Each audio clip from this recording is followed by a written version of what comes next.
Several years ago, we feminists heard the voices of youth pleading with world leaders to address the climate crisis.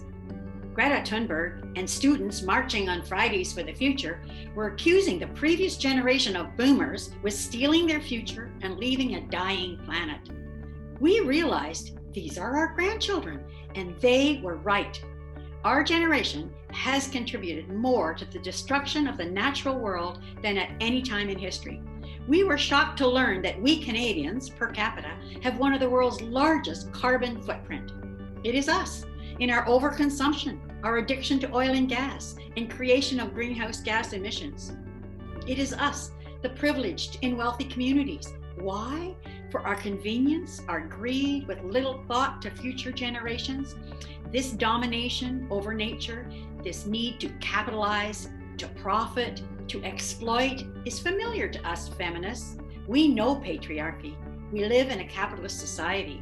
We just did not recognize how complicit we white privileged women were in the climate crisis. This was a moment of reckoning. We decided right there and then that we would be part of the solution. GASP is a grassroots, nonpartisan group of grandmothers and grand-others who care deeply about the planet our descendants will inherit. Our membership has now grown to over 100. We work on personal and political actions directed at leaving a green legacy. We are committed to social and climate justice. This summer, Canada saw firsthand what so many other places in the world have been experiencing for years: floods, fires, droughts, extreme temperatures, and loss of so many lives. Once more, it is women and children who bear the brunt of these disasters. We grandmothers weep when we hear another animal is extinct, knowing our grandchildren will not have the opportunity to see them. As animals and planet life suffer extinction, so too will human life. We are all connected. We speak up, we make our voices heard, and we amplify the voices of young people. Our Indigenous sisters at Grandmother's Voice helped us see that we are wisdom carriers and are called to make peace with the earth and our grandchildren. When you're small, the future is anything you want it to be. And all of a sudden,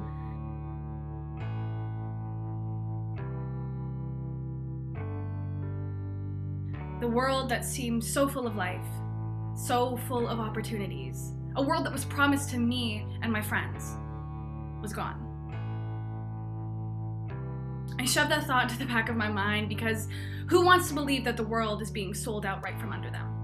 I studied hard, I went to post-secondary, all while watching the news and feeling more and more disheartened by every headline.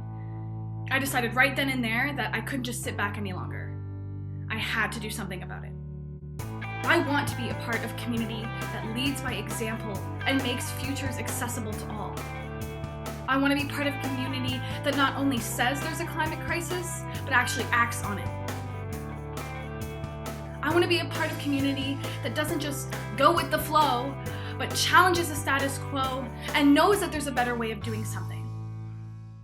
We write letters, we send emails, we sign petitions, and we produce op-eds. We interview politicians at every level of government. We write and present briefs, and we host webinars. We are very active on social media. We march with youth, and we demonstrate in person. We delegate. We do media interviews. We educate, and we produce our bi-monthly GASP wrap-up. We join with like-minded groups to work for a livable planet. Join our campaigns. Save the farmland and stop urban sprawl. Say no to Highway 413. Support guaranteed livable income for a just transition. Stop banks from funding fossil fuels, pensions, divest from oil and gas, and join Ontario Watch, our election readiness team. We invite you, the sisterhood, to join the movement. Join in our quest for a livable, healthy world for future generations. Actions that heal Mother Earth also heal the heart and soothe the soul. We must get wise, make more life.